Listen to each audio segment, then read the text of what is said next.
सर्वप्रथम सर्वांना जय भीम नमो बुद्धाय। तर आज आमच्या तथागत बुद्ध विहारामध्ये भंतेजी आले आहे धम्मदेसनीचा कार्यक्रम असल्यामुळे। तर भंतेजी आले आणि गौतम बुद्धांना वंदन केले। त्याच्यानंतर थोडा आराम केला व थोड्या वेळाने मग सरांनी आम्हाला कशाबद्दल आले आहे त्याच्याबद्दल थोडी प्रस्तावना सांगितली। त्यानंतर काही यायचे होते महिला मंडळ, तर थोडं वाट बघत होतं। तर त्यानंतर मग थोडंसं फोटो सेशन करून घेतलं। मी पण मग भगवान गौतम बुद्धांना वंदन केलं। त्यानंतर मग प्रोग्रामला सुरुवात केली।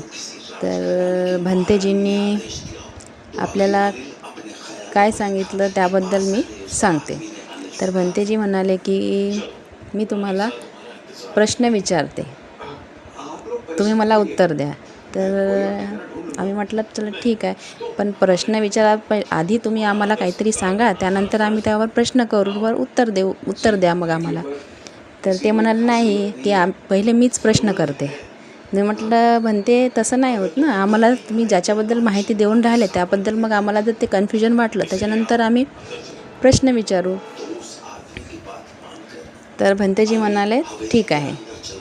तर अशा पद्धतीने मग प्रोग्राम संपला आणि त्यांना धम्मदान देण्यात आलं सगळं महिलांना।